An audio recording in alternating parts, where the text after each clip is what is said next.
Nós temos reportagem a respeito de como deve atuar a Promotoria do Meio Ambiente, encabeçada pelo Dr. Luiz Eduardo Ciuli de Castro. Vale do Igapó, extremo da zona sul de Bauru. Nesse lugar fica um condomínio de chácaras. Esse é o resultado de queimadas sucessivas. Uma quantidade imensa de lotes e de vegetação de cerrado queimados criminosamente. Além de uma violação ao meio ambiente, os incêndios, nesse ano, fugiram ao controle. Ficaram muito mais graves porque estão causando danos ao patrimônio. Nesse lote, o diretor da Secretaria de Obras mora com a esposa e o filho, de 8 anos. Essa é a casa do diretor municipal de obras, Etelvino Zacarias. Ele é conhecido por todo mundo como Tel. Ele não pôde acompanhar a nossa equipe, mas ele permitiu, ele deu essa permissão para que os vizinhos nos entregassem as chaves para que a gente pudesse mostrar. E tudo isso que está aqui foi feito pelo próprio Tel Zacarias, a começar por esse torii, que na cultura japonesa, não é? Esse é um portal, é o portal de entrada para um lugar sagrado. A gente vai chegar até a parte dos fundos, onde fica a residência destruída. A gente vê que essa parte da frente, as chamas chegaram até aqui, mas não chegaram de maneira tão intensa. Ó. Esses vasos, enfim, essas plantas, todas elas colocadas pelo diretor de obras, algumas delas estão queimadas. E cada tijolo aqui, ó, cada detalhe, cada enfeite, cada vaso, cada ornamento, esse aqui, segundo o que ele me disse, ele fez agora, nesse fim de semana. É mais um enfeite aqui da propriedade. Essa aqui, ó, é a bicicleta do filho dele. Ele é casado, tem um filho de 8 anos, olha, dá uma olhada.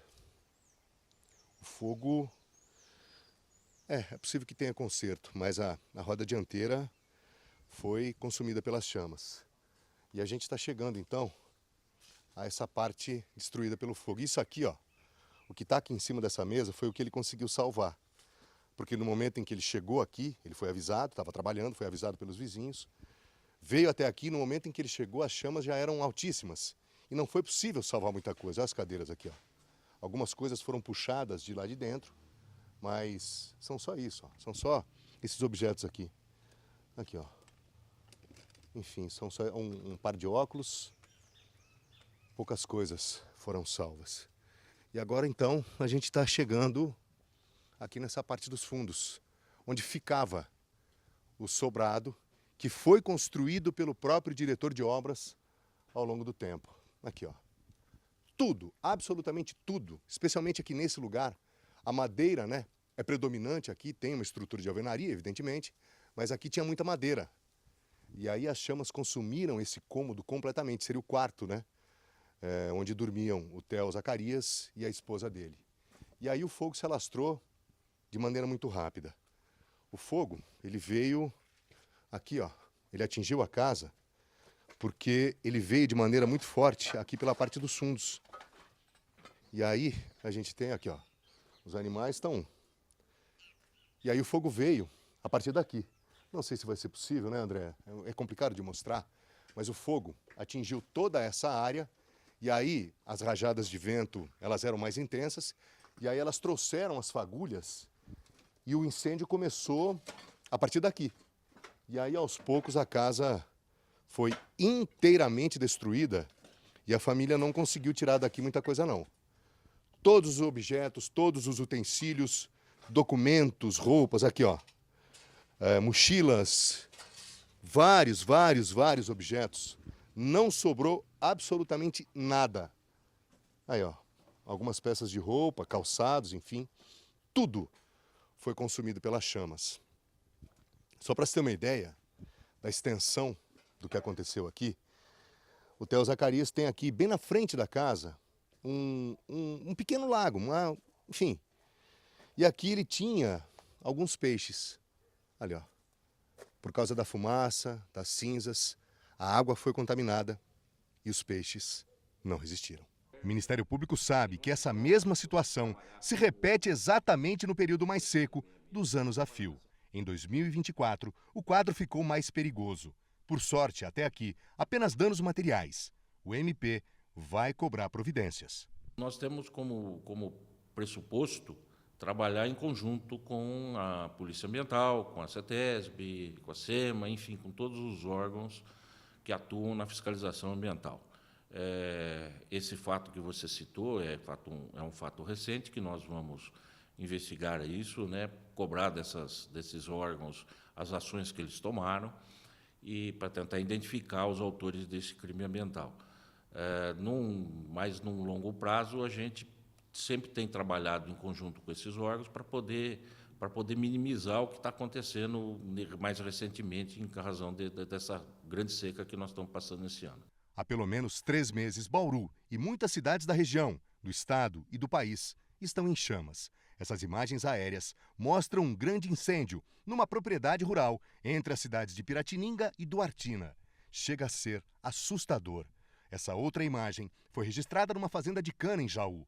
O incêndio começou em Pouso Alegre, cresceu rapidamente e fugiu ao controle. Brigadistas tentaram conter as chamas, mas não conseguiram.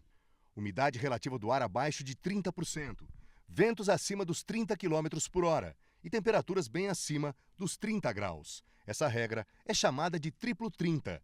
Incêndios jamais deveriam acontecer nessas condições. Mas, sem nenhuma contenção, quem quis atear fogo, seja numa área de mata, seja para queimar lixo, seja na queima da palha da cana, proibida nessa época, ou para a especulação imobiliária, agiu criminosa e impunemente. O resultado foi que um efeito climático, chamado de névoa seca, perdurou por semanas. O fenômeno é alimentado pela poeira, em suspensão na atmosfera e, principalmente, pela fumaça das queimadas. Esse quadro fez mal para muita gente. Para o Ministério Público, é preciso estabelecer punições, mas não é do MP a responsabilidade de fiscalizar e de impor limites. Eles já existem. Portanto, municípios, Polícia Ambiental, Delegacia do Meio Ambiente e CETESB precisam dar respostas. A gente tem que trabalhar não só com a parte de fiscalização, mas a parte pedagógica é muito importante. Por isso que eu sempre defendi a tese da gente tentar fazer uma campanha de conscientização, uma campanha educativa.